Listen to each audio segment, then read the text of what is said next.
আমরা আজকে home rule league দিয়ে স্টার্ট করব।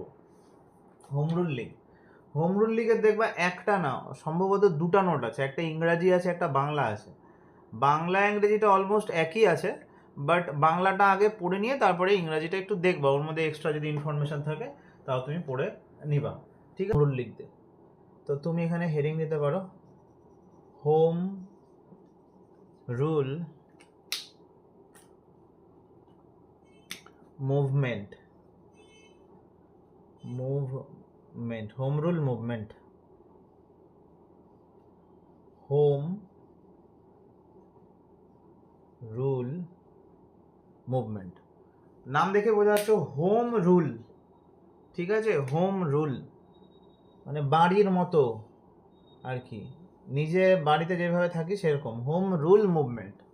তো হোম রুল মুভমেন্ট যখনই আমরা পড়বো, চলো পড়া স্টার্ট করলাম। হ্যাঁ, হোম রুল মুভমেন্ট যেটা, সেটা অ্যাকচুয়ালি 1916 অ্যান্ড লাস্ট ডে আমরা গদর দিয়ে শেষ করেছিলাম। গদর ছিল 1913, মনে পড়ছে? গদর ছিল 1913 আর হোম রুল তারপরে চলে আসলো 1916। তো আমি ধীরে ধীরে বলছি কি ব্যাপার, তার ব্যাকগ্রাউন্ড বলছি, কেন এর প্রয়োজনীয়তা হলো। তো চলো হোম রুল মুভমেন্ট চালু করার আগে একটু বোঝার উপরে একটু ফোকাস করি, তারপর লেখালেখি যা হবে হবে। তো এই সময়কার পরিস্থিতি কেমন ছিল? এই সময়কার পরিস্থিতি বলতে তুমি খেয়াল করে দেখো, 1907 সালে 1907 সালে তোমার সুরাট বিচ্ছেদ হয়ে গেল। 1907-এ যেই সুরাট বিচ্ছেদ হয়ে গেল, তো চরমপন্থী আর নরমপন্থীরা আলাদা হয়ে গেল, কংগ্রেসের মধ্যে একটা পার্টিশন হয়ে গেল। প্লাস যেটা যেটা যেটা খুব বেনিফিট হলো কার জন্য? ইংরেজদের জন্য খুব বেনিফিট হলো। তারপরে 1909 সালে হচ্ছে মর্লেমেন্টো সংস্কার, মানে আমি তোমাদের আগের দিন বলেছিলাম যে প্রতি 10 বছর অন্তর অন্তর যে 10 বা আগে তো 20 বছর ছিল, অন্তর অন্তর যে আইনের সংস্করণ হতো, সেটা আমরা আলাদা নোটসে পড়বো। এইভাবে এখন পড়ে বোঝা যাবে না, আলাদা পরে পড়বো। তো 1909 সালে একটা আইন সংস্কার হয়েছিল, সেই আইন সংস্কারেও কিছু একটা হয়েছিল। ইভেন এই সময় তুমি আরও দেখলা ওই অনুশীলন সমিতি বা ওই সময়টায় পিরিয়ডে তুমি দেখতে পেরেছ যে ওই যে মানিকতলা গার্ডেনকে সব রেড হচ্ছিল এই সময়, সব বিভিন্ন জায়গায় ইংরেজ সরকার তার পুলিশ বাহিনী দিয়ে রেড করে সব জায়গায় একেবারে সবাইকে ধরে ধরে নিয়ে আসছিল। তো এই জন্য না এই সময় একটা রাজনৈতিক একটা প্রেক্ষাপটের একটা ব্ল্যাঙ্ক পিরিয়ডে স্টার্ট হয়, এবং রাজনৈতিক প্রেক্ষাপটে ব্ল্যাঙ্ক যে পিরিয়ড, যে আন্দোলন বলো বা যে মুভমেন্টগুলো হচ্ছিল, তার একটা ব্ল্যাঙ্ক পিরিয়ড এই কারণে স্টার্ট হয়েছিল, তার জন্য বিশেষ একটা ইয়ে ছিল যে নরমপন্থী আর চরমপন্থী যে স্প্লিট হয়ে গেল। তো এই সময় একটা ভীষণ একটা ব্ল্যাঙ্ক পরিস্থিতির একটা সৃষ্টি হয়েছিল, যার জন্য হোম রুল মুভমেন্টের একটা প্রয়োজনীয়তা আসলো, মানে একটা মুভমেন্টের প্রয়োজনীয়তা আসলো। কিন্তু এই মুভমেন্টটা এবার কে নেবে? এই মুভমেন্টটা এবার নেবে হোম রুল মুভমেন্ট যেটা আছে, সেটা অ্যাকচুয়ালি আমাদের দেশে প্রথম হয় নাই, এটা হয়েছিল আয়ারল্যান্ডে। এবার আমি লেখা স্টার্ট করছি আর ধীরে ধীরে বলছি। এই হোম রুল মুভমেন্টটা আমাদের এখানে যেটা স্টার্ট হয়েছিল, সেটা কার ও কোন দেশের অনুকরণে? আয়ারল্যান্ডের অনুকরণে। সেটা কোন দেশের অনুকরণে হয়েছিল? আয়ারল্যান্ডের অনুকরণে হয়েছিল, ঠিক আছে? এটা এটা কীরকম ছিল? এটা কী রকমের কেস ছিল? এটা ছিল, এবার এইগুলো কীরকম একটা মুভমেন্ট, এটা ছিল একটা আগ্রাসী রাজনৈতিক প্রবণতার একটা নতুন ধারা। তো এখানে লেখো এটি ছিল, লিখছো তো তোমরা খাতায় লিখবা, হ্যাঁ? এটি ছিল একটি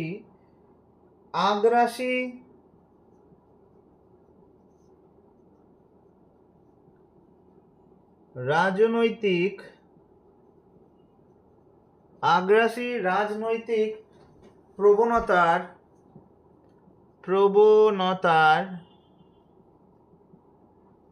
নতুন ধারা। মানে নতুন ধারা মানে কি? হোম রুল মুভমেন্ট আয়ারল্যান্ড কি চালু করেছিল, যে মানে আমি তোমাকে বোঝাচ্ছি, মানে ব্যাপার হচ্ছে যে তোমার বাবা আছে আর তোমার দাদু আছে, ধরো দাদু বেঁচে আছেন আর বাবা আছেন। এবার কি হয়েছে, তো দাদু যতদিন বেঁচে আছেন তো বাড়ির হেড কে হবে? দাদুই হবে। কিন্তু যখন দাদু বয়স্ক হয়ে যাচ্ছে, তখন দেখবা যে অলমোস্ট সব সিদ্ধান্ত কিন্তু তোমার বাবা নিচ্ছে, কিন্তু কোনো কাজ করার আগে হয়তো দাদুকে একটু জানিয়ে দিয়ে যাচ্ছে, একটু বলে দিয়ে যাচ্ছে। তো হোম রুল মুভমেন্টটা আয়ারল্যান্ডে স্টার্ট হয়েছিল এইভাবেই, যে ইংরেজরা আছে থাক, ইংরেজরা ইংরেজের মতো থাকবে, কিন্তু আমরা আমাদের মতো আমরা আমাদের মতো জীবন চালাবো, আমরা আমাদের মতো রাজ্য চালাবো। হ্যাঁ, ওপরে একজনকে রেখে দেবো, ওর কাছে পারমিশন নেওয়া বলো বা কিছু জানানো হোক সেটার জন্য। তো এটাই হচ্ছে হোম রুল মুভমেন্টের মেন ধারা। এই হোম রুল মুভমেন্ট দুইজন মেনলি, হোম রুল মুভমেন্টের নাম আসলে পরে দুজনের নাম মেনলি আসে, দুজনের নাম মেনলি আসে। একজন হচ্ছে অ্যানি বেসান্ত, একজন হচ্ছেন Annie Besant, Annie Besant, Annie Besant. আর একজন হচ্ছে, আচ্ছা এক কাজ করো তো, সরি, তোমরা বাঁ দিকে অ্যানি বেসান্তটা লিখো না, তোমাদের নোটের সাথে একটু মিলিয়ে লিখ, নাহলে আবার ভুল হবে। অ্যানি বেসান্তটাকে তোমরা রাইট সাইডে লেখো, তাহলে ওটার সাথে না মিল পাবে, কারণ ইমেজটা আবার উল্টাপাল্টা হয়ে গেলে মুশকিল।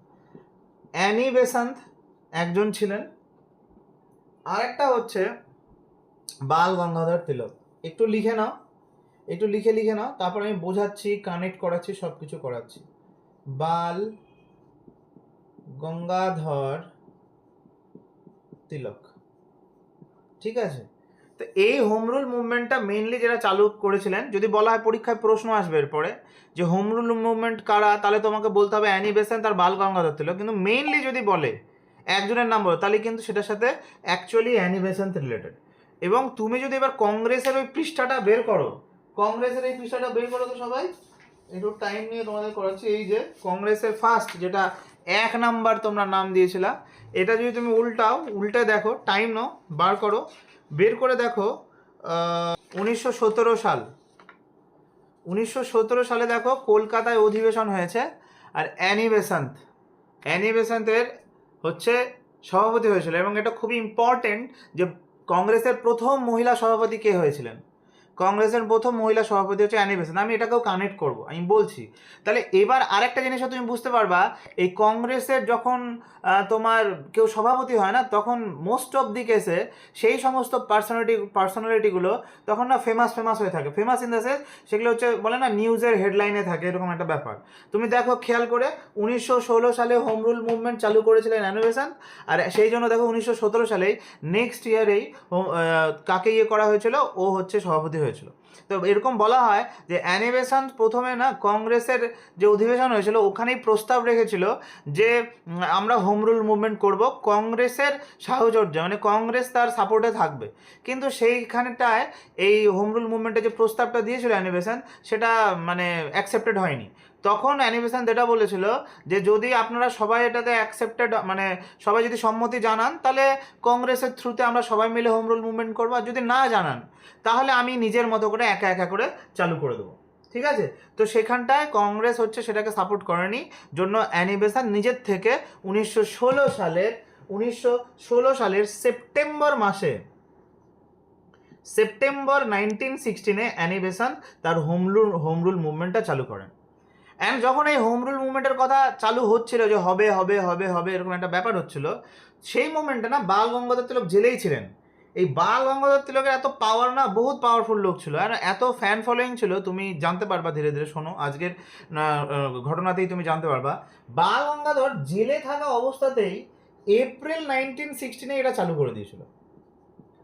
মানে তুমি তাহলে দেখতে পাচ্ছ যে মেইনলি কিন্তু প্রস্তাব তুলেছিল অ্যানি বেসান্ত, কিন্তু সেই কথাটা যখন চলে আসে তখন বাল গঙ্গাধর জেলে থাকা, মানে যদি বলা হয় যে দুটার মধ্যে কোনটা আগে চালু হয়েছে, দেখো খেয়াল করে, বাল গঙ্গাধর তিলকের যে হোম রুল মুভমেন্ট সেটা এপ্রিলে চালু হয়েছে, এটা আগে চালু হয়েছে। ইনফ্যাক্ট এপ্রিল, মে, জুন, জুলাই, আগস্ট, সেপ্টেম্বর 5 মাস আগে চালু হয়েছে। তাহলে আমরা আজকে কোন কনটেক্সটে পড়ছি, আমি আবার একটু প্রথম থেকে বলছি। আমরা পড়ছি আজকে হোম রুল মুভমেন্ট আফটার গাদার মুভমেন্টের পরে হোম রুল মুভমেন্ট 1916 সালে। এই হোম রুল মুভমেন্টটা কে চালু করেছিল, হোম রুল মুভমেন্ট যদি বলা হয় কে চালু করেছে, আমাকে বলতে হবে অ্যানি বেসান্ত। শুধুমাত্র অ্যানি বেসান্ত না, সাথে সাথে বাল গঙ্গাধর তিলক। হ্যাঁ, কোন দেশের অনুকরণে হয়েছিল? আয়ারল্যান্ডের অনুকরণে। এবার আয়ারল্যান্ডের অনুকরণে আর অ্যানি বেসান্তের কি কানেকশন? অ্যাকচুয়ালি অ্যানি বেসান্ত হচ্ছে একজন আইরিশ ধর্মতাত্ত্বিক ছিলেন। এখানে লিখে রাখো অ্যানি বেসান্তের উপরে, একজন আইরিশ ধর্মতাত্ত্বিক। মানে অ্যাকচুয়ালি তিনি ইন্ডিয়ান ছিলেন না, মানে ভারতবাসী ছিলেন না। তিনি 1896 সালে 1896-এ 1896-এ ইন্ডিয়াতে আসেন কি করতে? ধর্ম প্রচার করতে। এখানকারও অনেক কিছু আছে, তো সেখানটায় ধর্মতাত্ত্বিক ছিলেন এবং এখানে এসে এখানে থাকতে থাকতে তিনি ভারতকে ভালোবেসে ফেলেন এবং ভারতবাসীদের যত রকমের সুখ দুঃখ সেখানে সব শেয়ার করেন। এবং তারপরে তিনি এই অ্যানি বেসান্ত 1896 আসার পর 1916, অলমোস্ট দেখো 20 বছর পর হোম রুল মুভমেন্ট চালু করেন আয়ারল্যান্ডের অনুকরণে। তো আইরিশ ধর্মতাত্ত্বিক ছিলেন। তাহলে তুমি এখান থেকে হোম রুল মুভমেন্টের কানেকশন কেন অ্যানি বেসান্তের সাথে সেটা তুমি বুঝতে পারবা। ঠিক আছে, তাহলে চলে আসে অ্যানি বেসান্ত। এবার এই যে দুটা যে দল খুললো, এই দুটা দলের মধ্যে আমি তোমাকে এটাও বলে দিলাম যে কোন দলটা কবে তোমার হয়েছিল। এবার এই যে বাল গঙ্গাধর তিলকের যে দলটা ছিল, এই দলটা না খুব ওয়েল অর্গানাইজ ছিল। আমি লিখছি, বলছি, বুঝিয়ে দিই। ওয়েল অর্গানাইজ মানে ঠিকঠাক কাজ করতো সব কিছু, কিন্তু এটা না অতটা ওয়েল অর্গানাইজ ছিল না। এই বাল গঙ্গাধর তিলকের মানে কিছু রেস্ট্রিক্টেড জিনিস ছিল, মানে যাকে তাকে এই হোম রুল মুভমেন্ট একটা আমি কমিউনিটি খুলে নিলাম, একটা দল খুলে নিলাম, যাকে তাকে ওখানে এন্ট্রিও দিতে দিত না। হ্যাঁ, তো এটার তোমার 6টা ব্রাঞ্চ ছিল। কটা ব্রাঞ্চ ছিল টোটাল গোটা ইন্ডিয়াতে? 6টা ব্রাঞ্চেস ছিল, 6 ব্রাঞ্চেস। প্যারালালি এর ছিল 200টার উপরে ব্রাঞ্চেস, 200 ব্রাঞ্চেস ছিল। এন্ড তুমি এটা থেকে বুঝতে পারছো 200টা ব্রাঞ্চে মানে যে যেখানে পেরেছে, মানে আজকেই হয়তো গল্প করতে করতে তোমাদের মধ্যে চল একটা হোম রুল মুভমেন্ট একটা দল খুলে নি। তো তোমার বাড়ির সামনে একটা গ্যারেজ আছে, তুমি শাটার তুলে দিলা, তুমি বললা আমরা কি খুলতে পারি আপনাদের ইয়ে নিয়ে? বলে হ্যাঁ হ্যাঁ খুলে নাও। হ্যাঁ, তো এবার যেহেতু এটা ওয়েল অর্গানাইজ ছিল, এদের যে কাজ করার জায়গাগুলো সেটা ছিল মহারাষ্ট্র ছিল। বাট মহারাষ্ট্র হলেও এর মধ্যে বোম্বে ইনক্লুড ছিল না। বোম্বে এর মধ্যে ইনক্লুড কিন্তু ছিল না। গোটা মহারাষ্ট্রতে এদের মানে যদি বলা হয় যে বাল গঙ্গাধরের হোম রুল মুভমেন্ট যেটা ছিল সেটা মহারাষ্ট্র কোথায় কোথায় ছিল, তো মহারাষ্ট্রতে ছিল কিন্তু বোম্বের মধ্যে ছিল না। মহারাষ্ট্রের বোম্বের মধ্যে ছিল না। মহারাষ্ট্র ছিল, কর্ণাটকা ছিল,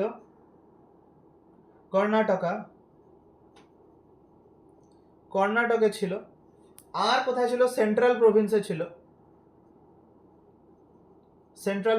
ছিল, আর ছিল বেরার বলে আর একটা জায়গা আছে, সেখানে ছিল। মোট 6টা ব্রাঞ্চই ছিল। আর এটা যেখানে সেখানে অনেক জায়গায় ছিল। এটার জন্য অত নাম লিখতে হয়, এখানে দেখো রেস্ট অফ ইন্ডিয়া মানে এগুলো বাদে, এই কটা বাদ দিয়ে ভারতের যেখানে যেখানে ছিল সব অ্যানি বেসান্তের হোম রুল মুভমেন্টে দিয়েছিল। হ্যাঁ, অবশ্যই এখানে মেনশন করবো যে এটার মধ্যে বোম্বে ইনক্লুড ছিল। ঠিক আছে, এর মধ্যে বোম্বে ইনক্লুড ছিল। কথা বুঝতে পারলা? তাহলে আমি আরেকবার বলি, আমরা কি পড়ছি? হোম রুল মুভমেন্ট পড়ছি 1916 সালে হয়েছিল। হোম রুল মুভমেন্ট কোন দেশের অনুকরণে হয়েছিল? আয়ারল্যান্ডের অনুকরণ হয়েছিল।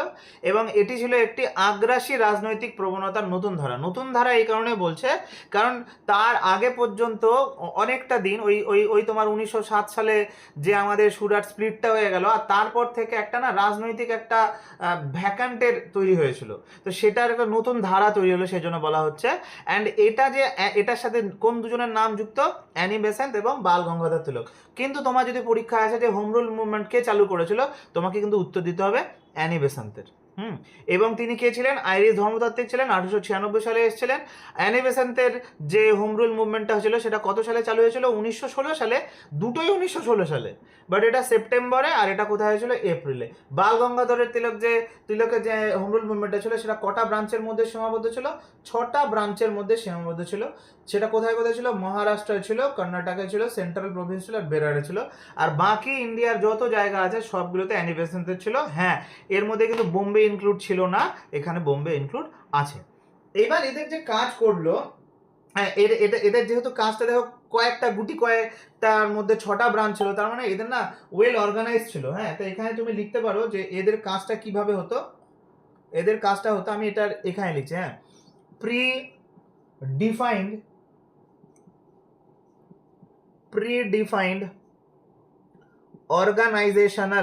organizational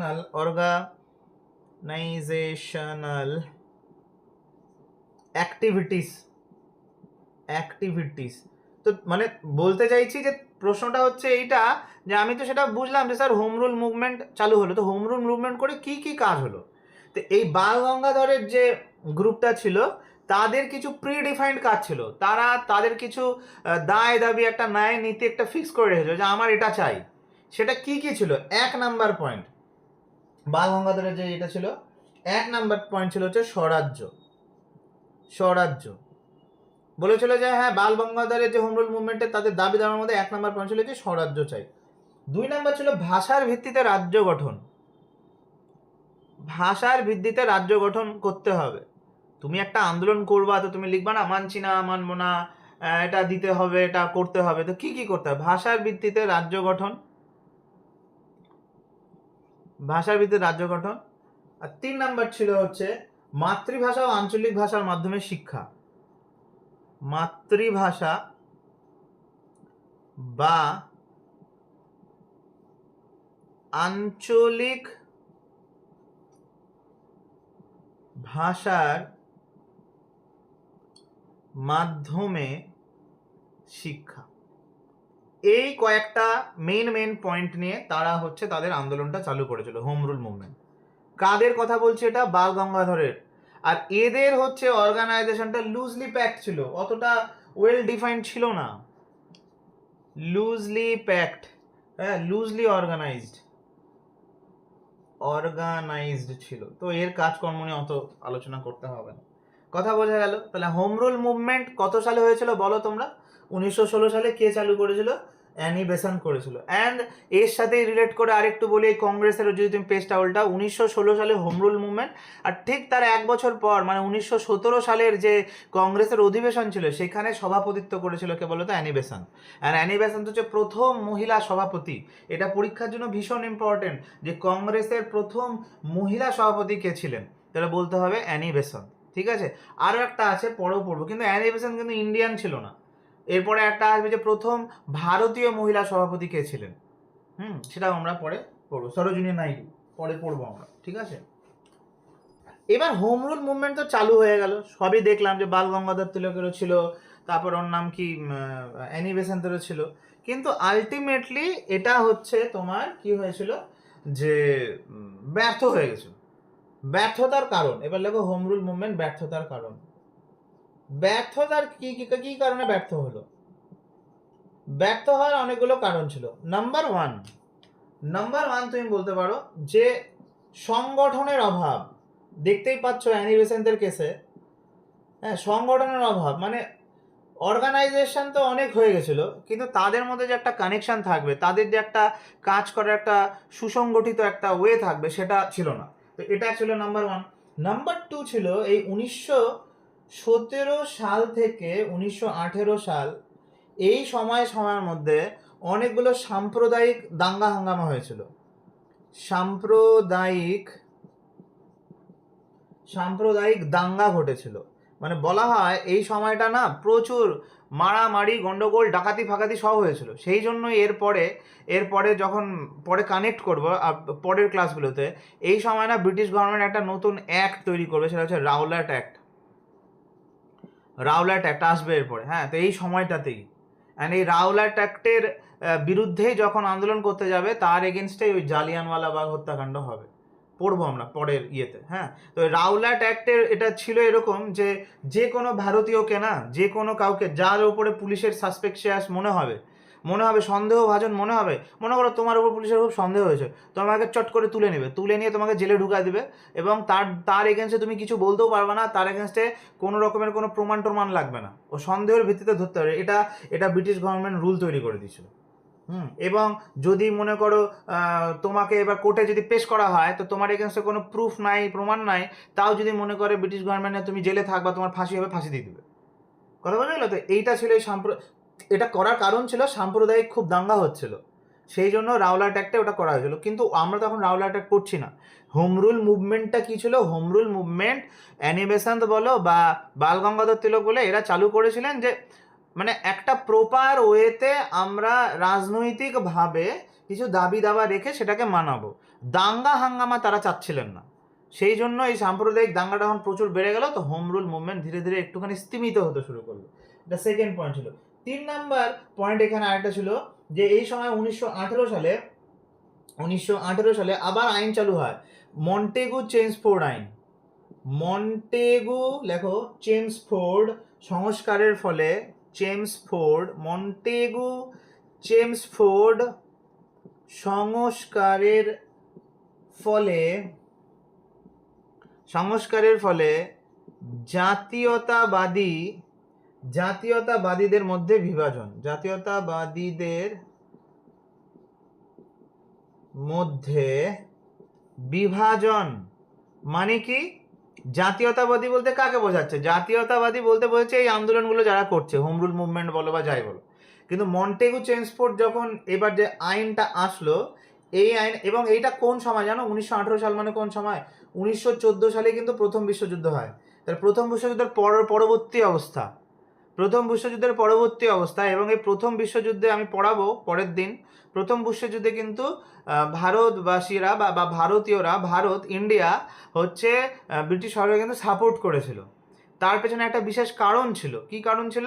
যে তারা দাবি রেখেছিল যে ব্রিটিশ সরকার যেন তাদেরকে স্বরাজ্য দিয়ে দেয়, ডোমিনিয়ন স্ট্যাটাস দেয় after the first world war. এবং সেটা বলেও ছিল যে দেবে দেবে দেবে এরকম কথা, কিন্তু সেটা দেয়নি, বোঝা গেল তো? তো সেইটা হচ্ছে সেই সময়। তাহলে 1918 সালে যে আইন তৈরি হয়েছিল, সেই সময় বলা হয়েছিল, সংস্কার করেছিল যে না এটা দিব, এটা করব। তো সেই জন্য যখন দেখলো যে না বলছেই যখন দিবে, তো জাতীয়তা সেপারেট হয়ে যায়, পার্ট হয়ে যায়, দিচ্ছেই।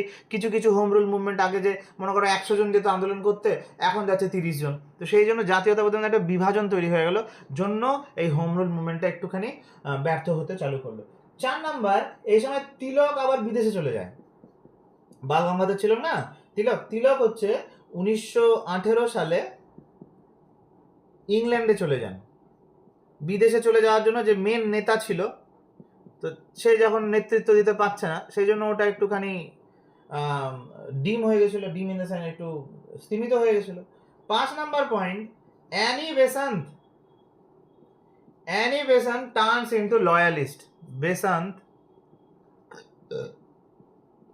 Turns into loyalist. এটার মানে কি? লয়ালিস্টের মানে হচ্ছে যখন হোম রুল মুভমেন্টটা চালু হলো, তখন অ্যানি বেসান্ত ব্রিটিশ সরকারের পুরোপুরি বিরোধিতা করছিল, বিরুদ্ধে ছিল।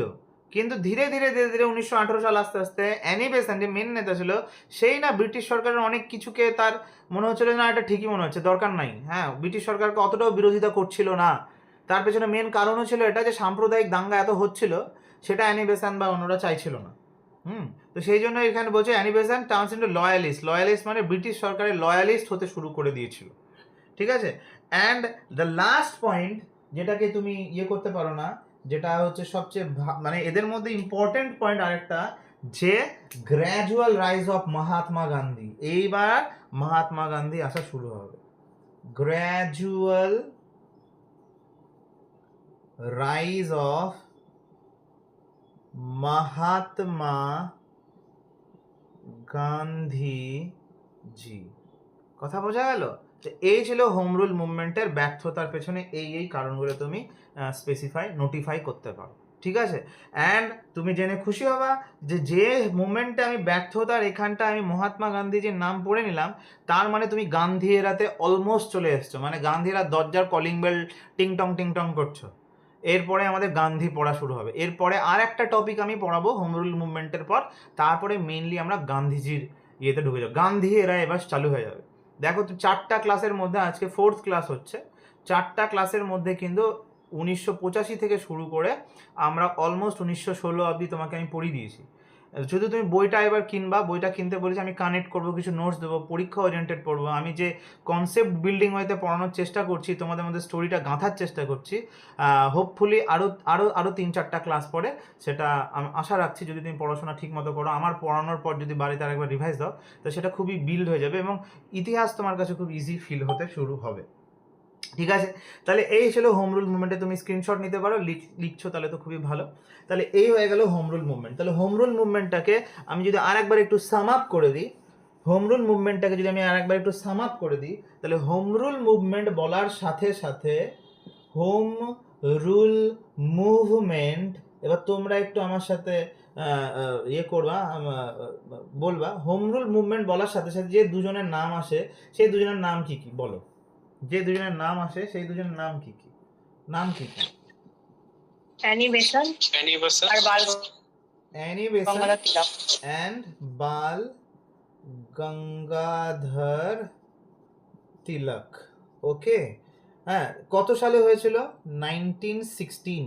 অ্যান্ড তুমি স্টোরিটাও মনে রাখো, 1913 কিন্তু আমাদের হয়ে গেছিল। আর এটা দিয়ে তুমি আরও মনে রাখতে পারবা এরপরে 1917 সালের যে কংগ্রেসের যে অধিবেশন, সেখানে সভাপতিত্ব কে করবে? এই অ্যানি বেসান্তি সভাপতিত্ব করবে। এবং এখান থেকে তোমার আরেকটা শর্ট কোশ্চেন তোমার মনে থাকবে যে অ্যানি বেসান্ত হচ্ছে প্রথম তোমার মহিলা সভাপতি কংগ্রেসের। তো বাল গঙ্গাধরের যে ইয়েটা ছিল, এর কতগুলো ব্রাঞ্চ ছিল? এর 6টা ব্রাঞ্চ ছিল। আর অ্যানি বেসান্তের কতগুলো ব্রাঞ্চ ছিল? 200টা ব্রাঞ্চ ছিল। এই দুজনের ব্রাঞ্চের মধ্যে, এই দুজনের যে দল ছিল, তাদের মধ্যে ওয়েল অর্গানাইজড কোনটা ছিল? বাল গঙ্গাধর তিলক ওয়েল অর্গানাইজ ছিল। এবং এদের হচ্ছে কোথায় ছিল বলো একটু। মহারাষ্ট্রতে ছিল, কর্ণাটকে ছিল,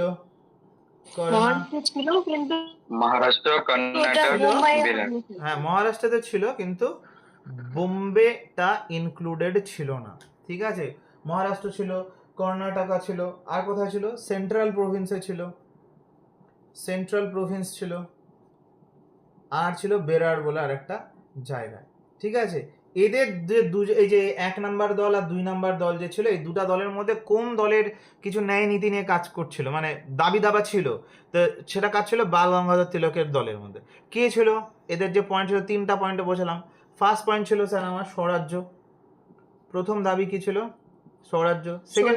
সেকেন্ড পয়েন্টটা কেউ বলতে পারবে?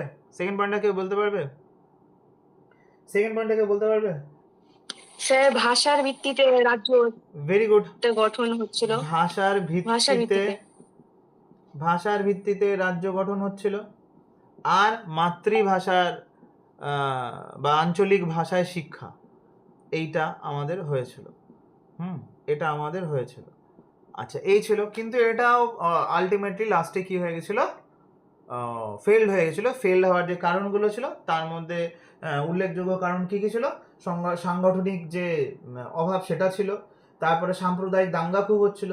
মন্টেগু চেমসফোর্ড সংস্কার যে ইয়েটা করেছিল ব্রিটিশ সরকার, সেটার জন্য জাতীয়তাবাদীরা 2 ভাগে বিভাজিত হয়েছিল। Annie Besant turns into loyalist. Tilak তারপর ইংল্যান্ডে চলে গেল। অ্যান্ড গ্র্যাজুয়াল রাইজ অফ কে? গান্ধীজি। এই হয়ে গেল আমাদের হোম রুল মুভমেন্ট। ঠিক আছে, এই হয়ে গেল হোম রুল মুভমেন্ট। অ্যান্ড এই হোম রুল মুভমেন্ট ব্যর্থ হতে পারে, ঠিকই আছে, কিন্তু হোম রুল মুভমেন্ট ব্যর্থ হতে হোম রুল মুভমেন্ট কে গুরুত্বপূর্ণ এই কারণে ব্যর্থ হয়ে গেছিল। গুরুত্বপূর্ণ এই কারণে কি দেখো, খেয়াল করে, 1907 সালের পর, সেই সুরাট বিচ্ছেদের পর আবার 1916 সালে তুমি প্রথম কিছু একটা জিনিস দেখলে, যেখানে এত লোক আন্দোলন করছিল, সে 200টা ব্রাঞ্চ খুললো, 6টা ব্রাঞ্চ খুললো। 200টা ব্রাঞ্চ না হয় ওয়েল অর্গানাইজ ছিল না, কিন্তু অর্গানাইজেশন তো তৈরি হচ্ছিল। তাহলে এইবার না আবার একটা সঞ্জীবনীর মতো, একটা মনে করো চবনপ্রাশ খাওয়ার মতো কাজ করলো হচ্ছে হোম রুল মুভমেন্টটা। চবনপ্রাশ খেয়ে আবার চকমকা হয়ে এবার চলে আসবে হচ্ছে নেক্সট, তোমরা চলে আসবা, এই নোটটা বার করো, লখনৌ চুক্তি 1916। এই নোটটা বার করো, লখনৌ চুক্তি 1916। আর এর হোম রুল মুভমেন্ট যেটা ছিল, ওর উপরে কত নাম্বার নাম দিবা? কত নাম্বার দিবারে নাম? আগের কত নাম্বার অবধি হয়েছিল আমাদের? নাম্বারিং করছিলাম, কত নাম্বার অবধি নাম্বারিং হয়েছিল আগে? একটু বলো আমাদের। 6 না 7 হয়ে গেছিল না? 10 হবে স্যার, 10। না, হোম রুল মুভমেন্টটা কত নাম দিয়েছো? কত নাম্বার নাম দিয়েছো? হ্যাঁ, এটা 10 নাম্বার হবে স্যার। দিল্লি দরবার ছিল। আচ্ছা, home rule movement 10, Ghadar party 9 ছিল স্যার। হ্যাঁ, তাহলে পুনা প্যাক্ট হয়ে যাবে হচ্ছে তোমার, পুনা প্যাক্ট নয়, লখনৌ প্যাক্ট হয়ে যাবে তোমার, লখনৌ প্যাক্ট হয়ে যাবে তোমার 11 নম্বর। লখনৌ প্যাক্ট হয়ে যাবে আমার 11 নম্বর। তো আমরা এখন পড়ছি কোথায়? লখনৌ প্যাক্ট। তো হেডিং দিয়ে দিচ্ছি লখনৌ প্যাক্ট। লখনৌ প্যাক্ট কত সালে? এই সেম 1916 সাল হয়ে যাবে আমার লখনৌ প্যাক্ট। ঠিক আছে, তো লখনৌ প্যাক্টে কি হলো? লখনৌ প্যাক্টে যেটা মেন হলো 1916 সালে, এবং লখনৌ প্যাক্টে তুমি যদি এই শীটটা খোলো, ভেরি ভেরি ইম্পর্টেন্ট, পরীক্ষায় প্রশ্ন আসে যে লখনৌ প্যাক্ট, এবার এই কংগ্রেসের এই জায়গাটা লাগবে, কংগ্রেসের অধিবেশন, মানে এটাতে আমরা আবার ব্যাক করে চলে এসেছি। লখনৌ প্যাক্ট 1916 সালে যে সভাপতি ছিলেন সেটা হচ্ছে অম্বিকাচরণ মজুমদার। কংগ্রেস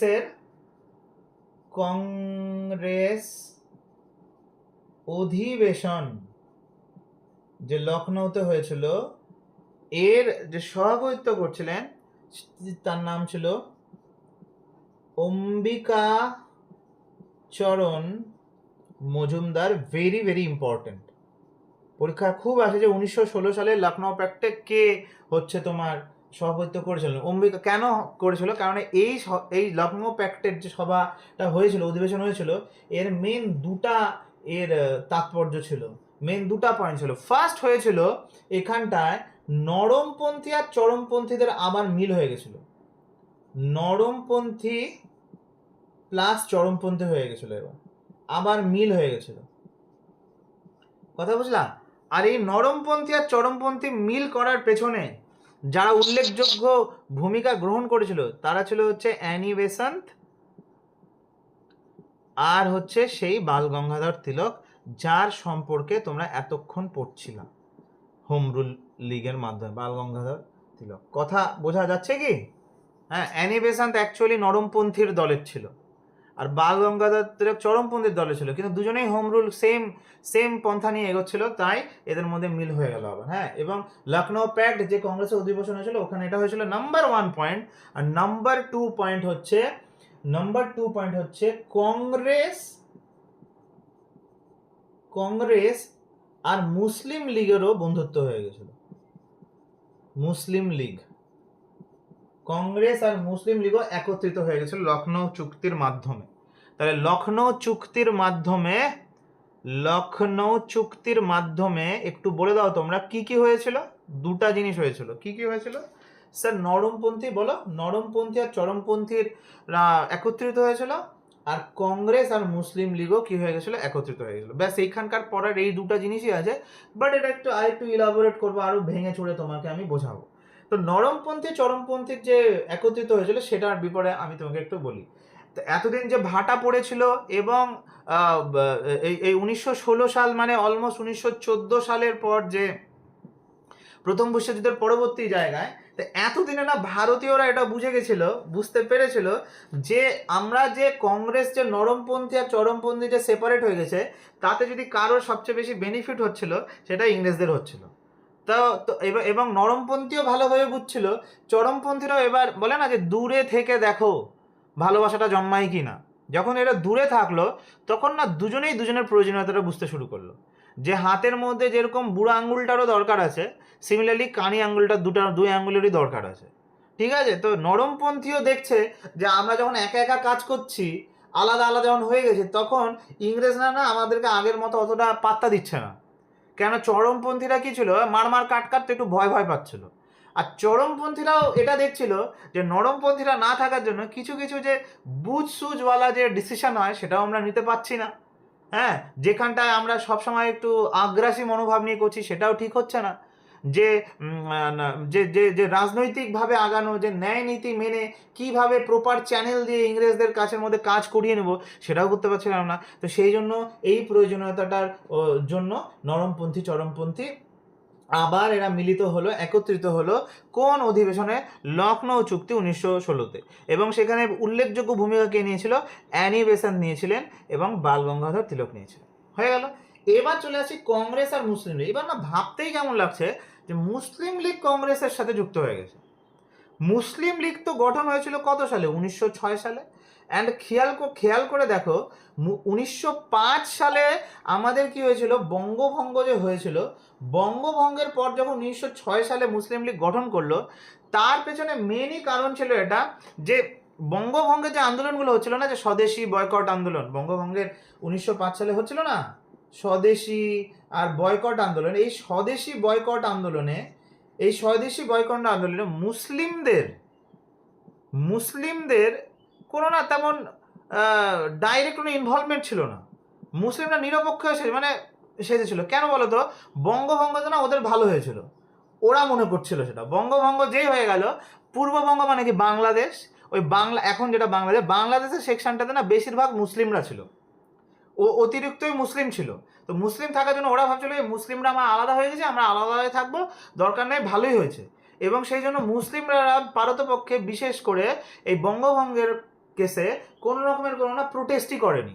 উপরন্তু 1906 সালে মুসলিম লীগ গঠন করে ইংরেজদের কাছে এটা বলেছিল যে আপনারা আমাদেরকে সেপারেট ইলেক্টোরেট প্রদান করুন। সেপারেট ইলেক্টোরেট কথাটার মানে কি আমি তোমাদেরকে আগে বুঝিয়েছিলাম বা আলাদা করে বলেছিলাম তোমাদেরকে আলাদা করে সেপারেট ইলেক্টোরেট সম্পর্কে কিছু বলেছিলাম তোমাদেরকে? না স্যার, ইলেকট্রোরেটের না কথা তো স্যার। হ্যাঁ, তো আসছি এবার একটুখানি আলাদা দেশ। হ্যাঁ, এগুলো আমি পর তোমাকে বলবো। আমি বললাম না মাঝখানে হতে পারে কিছু কিছু ইভেন্ট আমি স্কিপ করেছি বা ছেড়েছি, ওটা ইচ্ছাকৃতভাবে ছেড়েছি, কিন্তু আমি তোমাকে সব পরে কানেক্ট করাবো। যেভাবে বললাম না যে রং করার যে কনসেপ্ট, যে কোনোটা হয়তো রং করেছি, কোনোটা পরে আসবে, তো আমি এখানে একটু তাও তোমাকে পড়াচ্ছি, বুঝিয়ে দিচ্ছি। 1905 সালে হয়েছিল বঙ্গভঙ্গ, 1906 সালে হয়েছিল হচ্ছে মুসলিম লীগ, আর 1909 সালে হয়েছিল মরলে মিন্টো সংস্কার মানে ব্রিটিশ শাসক কর্তৃক একটা আইনানুগ সংস্করণ। হ্যাঁ, তো এই 1906 সালে যখন মুসলিম লীগ প্রতিষ্ঠা হলো, এরা উপরন্তু বঙ্গভঙ্গের কোনো প্রকারের তো মানে প্রতিবাদ তো করেইনি, উপরন্তু মরলে মিন্টো যে আসতে যাচ্ছিল 1909 সালে যে মানে সংস্করণে আসতে যাচ্ছিল, সেখানে এরা স্পেশালি ব্রিটিশ সরকারকে বলেছিল যে আপনারা আমাদেরকে 1909 সালের পর যে পার্লামেন্ট গঠন হয়েছে, ততক্ষণে গঠন হয়ে গেছে, মানে ভারতের যে আইন শাসন ব্যবস্থা আছে সেইখানটায় মুসলিমদেরকে একটা সেপারেট ইলেক্টোরেট প্রদান করবেন। সেপারেট ইলেক্টোরেট প্রদান মানে একটা না পার্টিকুলার জায়গা আছে, ধরো না বালুরঘাট যেমন বিধানসভা কেন্দ্র হয় না, তো সেরকম একটা বিধানসভা কেন্দ্রতে শুধুমাত্র একজন মুসলিম প্রতিনিধি দিবেন। সেপারেট ইলেক্টোরেট কথা হচ্ছে মুসলিম প্রতিনিধি দিবেন। শুধু তাই না, মুসলিম প্রতিনিধি দেবে, এটুকু করতে না তোমাদের কোনো অতটা সমস্যা হবে না, বা তোমরা আচ্ছা ঠিক আছে, সে চাইতেই পারে মুসলিম প্রতিনিধি, এবং বলেছে মুসলিম প্রতিনিধি দাঁড়াবে ভোটে, এবং ভোটও শুধু মুসলিমরাই দিবে, অন্য কেউ দিবে না। ভোটও শুধু মুসলিমরাই দিবে আর অন্য কেউ দিবে না। এটাকে বলা হচ্ছে সেপারেট ইলেক্টোরেট। এই শব্দটা অনেকবার ইউজ হবে এরপরে, সেপারেট ইলেক্টোরেট হবে, এবং সেটা শুধু মুসলিম প্রতিনিধি দাঁড়াবে, এবং সেটা শুধু মুসলিমরাই দাঁড়াবে। কথা বোঝা যাচ্ছে কি? তো এটা ওরা দাবি করেছিল মরলে মিন্টোর ওই সময়টা, এবং তার বিনিময়ে মুসলিমরা কি করবে? মুসলিমরা বলেছিল যে আমরা ইংরেজরা যাই করবে আমরা তাতে সাপোর্ট করব, এবং বঙ্গভঙ্গ যেটা সাপোর্ট করব, আপনারা শুধু আমাকে কি করে দেবেন, আমাদেরকে এরকম একটা সেপারেট ইলেক্টোরেট দিয়ে দেবেন। হ্যাঁ, তো সেটা ইংরেজরা প্রথমে বলেছিল আচ্ছা হ্যাঁ ঠিকই আছে, খুবই ভালো কথা, করব। কিন্তু পরে যখন 1909 সালের যে সংস্করণটা হলো, এরা যখন করলো, তখন এরা মুসলিম লীগকে 4 আনা পয়সারও পাত্তা দেয়নি। কারণ এটা বুঝে গেছিল ইংরেজরা যে যদি ভারতীয়দের করতে গেলে কোনো রকমের যদি একটু হলেও 50 পয়সারও যদি আমাকে পাত্তা দিত, সেটা কংগ্রেসকে দিতে হবে। বাকি মুসলিমদেরকে যদি আমি পাত্তা দিই না দিই, এদের কোনো ক্ষমতা নাই, এরা কিছু করতে পারবে না, কারণ এরা এমনি চামচা সাজার জন্য রেডি হয়ে বসে আছে। কথা বুঝতে পারলা তো? তো সেই জন্য যেটা বলেছিল যে হ্যাঁ তোমাদেরকে সেপারেট ইলেক্টোরেট দিব, কিন্তু সেই সেপারেট ইলেক্টোরেট ওখানে প্রদান করেন। আমি আরেকটু ডিটেলসে একটু ঢুকবো, আরেকটু ভেতরে ঢুকছি। হ্যাঁ, অ্যাকচুয়ালি এই 1909 সালে যে মরলে মিন্টো যে সংস্করণটা হতে যাচ্ছিল, এখানটায় এরকম একটা আভাস পাওয়া যাচ্ছিল যে এইবার যে এক্সিকিউটিভ কাউন্সিল মানে যে কোনো ডিসিশন নিতে গেলে যে এক্সিকিউটিভ কাউন্সিল আছে, এর মধ্যে এবার ভারতীয়দেরকে ঢোকানো হবে, এরকম বলা চলছিল। তো তখন মুসলিম লীগ 1906 সালে হুড় পাড়াপাড়ি করে মুসলিম লীগ গঠন করে, এদেরকে বলল যে আপনারা একটা সেপারেট ইলেক্টোরেট দেবেন, এবং ওরা বলেছিল যে এক্সিকিউটিভ কাউন্সিলের মধ্যে এটা সুপার ক্লিয়ার হয়ে যাবে যখন আমি তোমাকে আইনগুলো পড়াবো। এক্সিকিউটিভ কাউন্সিল যে গঠন হচ্ছে বা হতে যাচ্ছে, সেই এক্সিকিউটিভ কাউন্সিলের মধ্যে 2টা সিট দেওয়া হোক, 2টা সিট দেওয়া হোক, একটা দেওয়া হোক ভারতীয় বা কংগ্রেস বা যাকে ইচ্ছা আপনি দেন, আমাদের দেখার দরকার নাই, আর 2 নাম্বার মুসলিমদেরকে একটা দিন। এটা বলেছিল, এটা দাবি রেখেছিল। তার মধ্যে ইংরেজরা শুধু এই কংগ্রেসের একটাকে দিয়েছিল আর মুসলিম লীগের দ্বিতীয় 2 নম্বরটা দেয়নি, অর্থাৎ এক্সিকিউটিভ কাউন্সিলের মধ্যে একটাই সিট প্রদান করেছিল, সেটা কংগ্রেসের একজনকে দিয়েছিল। কথা বোঝা গেল কি? বুঝতে পারলা? এবং সেই জন্য মুসলিম লীগ যখন 1906 সালে বললো যে দিন আমাদেরকে, আর ইংরেজরা একটুখানি বলেছিল আচ্ছা আচ্ছা ঠিক আছে দিব দেখছি দেখছি, দেয়নি। সেই রাগের জন্য, এবং সেটা এবার রাগ বলো আর প্লাস ওরা নিজের অওকাত বুঝে গেছিল যে আমাদেরকে ভাই ইংরেজরা পাত্তা দিবে না, যদি পাত্তা একটু চারানোর পেতে হয় তাহলে আমাকে কংগ্রেসের সাথে যুক্ত হতে হবে, কংগ্রেসের সাথে যুক্ত হতে হবে। সেই জন্যই 1916 সালে লখনউ প্যাক্টে মুসলিম লীগ এর সাথে যুক্ত হয়েছিল। এবং মুসলিম লীগ যে সাথে যুক্ত হয়েছিল কংগ্রেসের সাথে, সেক্ষেত্রে উল্লেখযোগ্য ভূমিকা গ্রহণ করেছিল মোহাম্মদ আলী জিন্নাহ। আগের ক্লাসে আমরা যখন মুসলিম লীগ পড়ছিলাম সেখানটায় আমরা দেখেছিলাম মুসলিম লীগ কিন্তু এস্টাবলিশ হয়েছিল 1906 সালে, এবং এই 1906 সালে প্রথমে সভাপতি কে ছিলেন, কে বলবে? কে ছিলেন সভাপতি বলো? নবাব খাজা সলিমুল্লাহ। হ্যাঁ, আগা খান 3। নবাব খাজা সালিমুল্লাহ। হ্যাঁ, আগা খান 3 ছিল, মনে পড়ছে? হ্যাঁ, কিন্তু এবং মুসলিম লীগ যখনই পড়বো পাকিস্তান সেপারেট হবে পরে, মুসলিম লীগ বলা মানে মোহাম্মদ আলী জিন্নাহর নাম আসবে। কিন্তু এটাই অনেকে ভুল করে, অনেকে ভাবে কি মোহাম্মদ আলী জিন্নাহ মুসলিম লীগ এস্টাবলিশ করছিল না। বলো তো মোহাম্মদ আলী জিন্নাহ কত সালে মুসলিম লীগে জয়েন করেছিল? আমি বলেছিলাম কত সালে, কেউ বলতে পারবে? স্যার 1906 খ্রিস্টাব্দে 30 ডিসেম্বর। বা 1913 সালে, ওটা তো তোমার প্রথম অধিবেশন হয়েছিল। মোহাম্মদ আলী জিন্নাহ মুসলিম লীগের ফার্স্ট কবে জয়েন করলো? 1913 সালে জয়েন করলো, আর 1916 সালে হলো লখনউ প্যাক্ট। এবং সেই লখনউ প্যাক্টে সেই সময় কি হলো, মোহাম্মদ আলী জিন্নাহ মানে এদের তো এরকম ব্যাপার, ও জিন্নাহ বলে দিয়েছে মানে মুসলিম যা করবে করো। জিন্নাহ যদি বলে চলো আজকে আমরা মুসলিম লীগের সবাই একটা কাজ করি, আমরা আজকে গু খাবো, চলো সবাই মিলে, তো বলে হ্যাঁ চলো সবাই হাততালি দিয়ে গু খাবে, এবং সেটাকে আবার ফেসবুকে আবার স্ট্যাটাসও দিয়ে দিবে, বলে আমরা সবাই মিলে আজকে গু খেলাম, খুবই ভালো লাগলো, এটা করবে। এবং ওটাই তো হয়েছে। তুমি যত এরপরে হিস্ট্রি আরো আগাবো দেখবে এরা ঠেটা, মানে আমার মুখ দিয়ে খিস্তি করা যাবে এরপরে, এরা ঠেটা, এরা কি করবে তো ওই একটা জিনিসই চাই, পাকিস্তান। হ্যাঁ, এবং তার জন্য অনেক নোংরামি কাজও করবে, সেটা দেখছি পরে আসছি। তো এইখানটায় মোহাম্মদ আলী জিন্নাহ, পরীক্ষায় প্রশ্ন আসে, মুসলিম লীগের করেছিল জন্য এদের মধ্যে একটা কম্প্যাক্ট হয়েছিল লখনউ প্যাক্টে।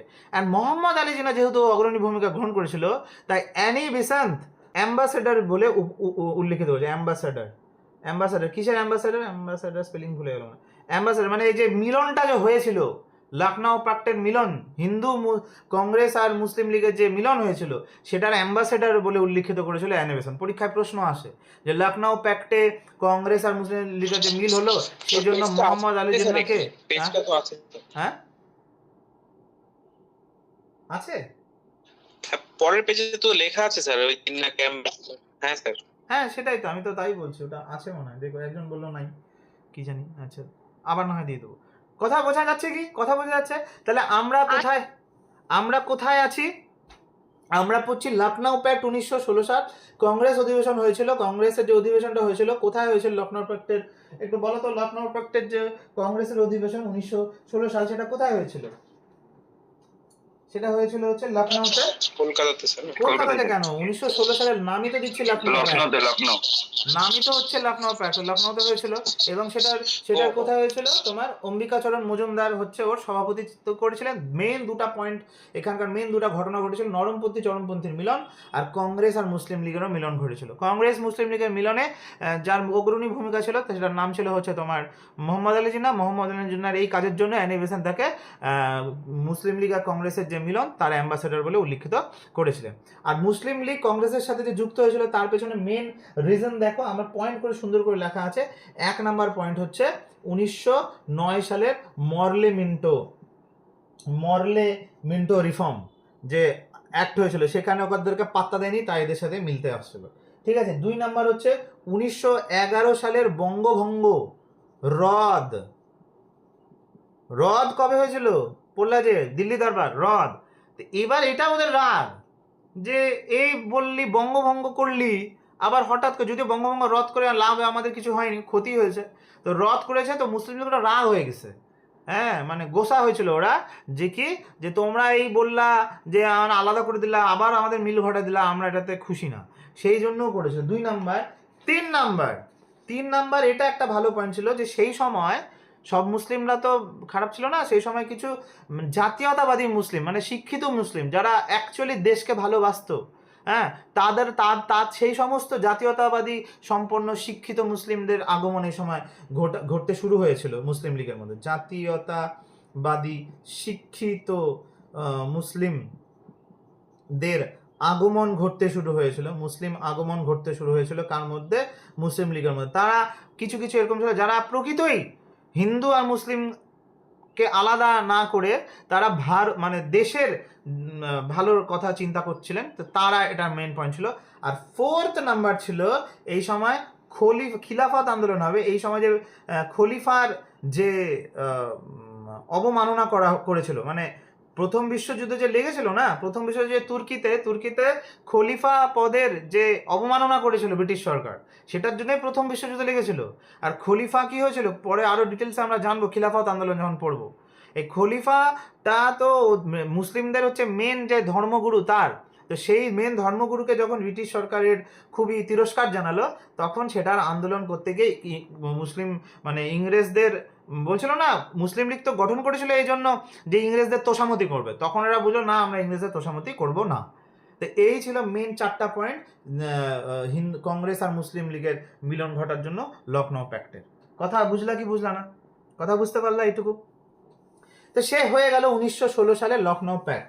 কিন্তু লখনৌ প্যাক্ট হওয়ার ফলে সুবিধা কি হলো বা কি দুইজনের যে কংগ্রেস আর মুসলিম লীগ যে একত্রিত হলো, তাহলে মিল যখন ঘটবে তাহলে দুজনেরই তো কিছু কিছু দাবি দাবা থাকবে, কিছু কিছু দাবি দাবা থাকবে না। আমার সাথে তোমার বনিবনা হচ্ছিল না, হ্যাঁ, তো তোমার সাথে মিল হলো, তাহলে এইবার দাবি দাবাটা কি হলো? মুসলিম লীগ কংগ্রেসের যে স্বরাজ্য দাবিটা ছিল সেটা মেনে নিল, মুসলিম লীগ কংগ্রেসের যে স্বরাজ্য দাবি ছিল সেটা মেনে নিল। আর 2 নাম্বার পয়েন্ট, কংগ্রেস তাহলে কি মানলো? যে সেপারেট ইলেক্টোরেট চাইছিল মুসলিমরা, ইলেক্টোরেট চাইছিল, সেটাকে ওরা মেনে নিল। কে মেনে নিল? এটা কংগ্রেস মেনে নিল। আর এটা মেনে নিল কে? মুসলিম লীগ এটা মেনে নিল। ঠিক আছে, প্লাস এখানে আরো কিছু এক্সট্রা ইনফরমেশন আমি দিচ্ছি। এই সেপারেট ইলেক্টোরেট তো মানলো, সাথে বললো যে যতগুলো আসন থাকে, মানে বিধানসভায় সিট থাকে না, মনে করো যদি 90টা টোটাল সিট থাকে, হ্যাঁ, তাহলে তার 1/3 সিট হচ্ছে তোমার মুসলিমদেরকে দিতে হবে। হ্যাঁ, 90টা সিটের মধ্যে 1/3 করলে হয়েছে 30টা সিট কার হবে? মুসলিমদের দিতে হবে। এরকমও কিছু, এটা একটা এক্সাম্পল হিসেবে আমি নিলাম যে 90টা সিট যদি হতো তাহলে 1/3 30টা, এগুলা সব দাবি দাবা রেখেছিল, এটা মিল হয়ে গেল। এই হলো তোমার লখনৌ প্যাক্টের ঘটনা। প্লাস এখানে আমি আরেকটা এক্সট্রা ইনফরমেশন দিই, লখনৌ প্যাক্ট মানে আমি কংগ্রেস আর মুসলিম লীগের বেশি কথা বললাম, কিন্তু যে নরমপন্থী আর চরমপন্থীরও তো মিল ঘটেছিল, নরমপন্থী আর চরমপন্থীরও যে মিল ঘটেছিল, তো এখানে একটা স্পেশাল একটা ঘটনা উল্লেখ আছে। এই নরমপন্থী চরমপন্থীর মিল ঘটানোর পেছনে যার উল্লেখযোগ্য ভূমিকা ছিল, তার নাম ছিল হচ্ছে বাল গঙ্গাধর তিলক। এই বাল গঙ্গাধর তিলক না, মানে তখন মানে সেই পপুলারিটি ছিল, মানে তখনকার ধরো লেটসে তখনকার রোনাল্ডো ছিল, এরকম একটা ব্যাপার। হ্যাঁ, মানে রোনাল্ডো ছিল, শাহরুখ খান ছিল, হ্যাঁ, তখনকার ধরো তোমার কি বলবো, বিরাট কোহলি ছিল, এরকম মানে হাই পপুলারিটি, সবাই একবারে সেই ব্যাপার। তো বাল গঙ্গাধর তখন এই লখনৌ প্যাক্টে, লখনৌ অধিবেশনে পার্টিসিপেট করার জন্য জেল থেকে ছাড়া পেয়ে লখনৌ অধিবেশনে পার্টিসিপেট করতে আসবে, মানে এই অধিবেশনে আসবে, তো তাদের হিরো আসবে জন্য এত লোক ঢুকছে, এত লোক গেছে ওই অধিবেশনে, যে একটা যেরকম যে আমাদের কুম্ভ মেলা হয়েছিল না, কুম্ভ স্পেশাল ট্রেন ছিল না, তো সেই সময় তিলক স্পেশাল একটা ট্রেন চালু হয়েছিল, মানে ট্রেন চালু হয়েছে, মানে ওই ট্রেনের মধ্যে যতগুলা যাতে সবাই কংগ্রেসের ওই লখনৌ একটা তিলক, ওই ট্রেনটার নাম দিয়েছিল তিলক স্পেশাল ট্রেন। তিলক স্পেশাল ট্রেন, ভাবতে পারছো কি পপুলারিটি। তা আজকে আমরা দুটা জিনিস পড়লাম, একটা পড়লাম হচ্ছে তোমার হোম রুল মুভমেন্ট পড়লাম, আরেকটা পড়লাম হচ্ছে তোমার কি পড়লাম, বারবার করে পুনা প্যাক্ট বলে দিচ্ছিল, ভুলভাল বলছে, পুনা প্যাক্ট অন্য, লখনৌ চুক্তি 1916 সালে, দুটাই কিন্তু তোমার 1916 সালে হয়েছিল। তার বিস্তারিতভাবে তোমাকে স্টোরি আমি তোমাকে বলে দিলাম। তো এই হলো তোমার, এরপরে তোমার খুব জেনে খুশি হবা, আমরা একদম এবার যেটা বলছিলাম যে দ্বার গোড়ায় পৌঁছে গেছি, এবার দরজা ওপেন হয়ে গেছে। কিসের দরজা ওপেন হয়ে গেছে? গান্ধী এরার দরজা ওপেন হয়ে গেছে। এবার আমরা গান্ধীজি চলে এসছে, এবার গান্ধীজির সম্পর্কে পড়া চালু করব। যেহেতু গান্ধীজি সম্পর্কে পড়া চালু করব, তো আজকে হতে পারে তোমাদের মনে হতে পারে যে আজকে একটু কম পড়ালাম, তো আজকের পড়া এইটুকুই থাকবে। যেহেতু গান্ধীজি নতুন, তো গান্ধীজির পড়াটা আমি এখানেই শুরু করব না, কালকে নতুনভাবে শুরু করব। প্লাস যে 4টা ক্লাস হলো 1, 2, 3, 4, এই 4টা ক্লাসের উপর টোটাল আমি এবার এক্সাম নেব। ফ্রম 1885 থেকে 1960 পর্যন্ত, যা 1916 পর্যন্ত যা ঘটনা তুমি পড়লা, যেটা পড়লা, এটা পুরো পড়ে ফুল রেডি করে তোমাকে পরীক্ষা দিতে হবে।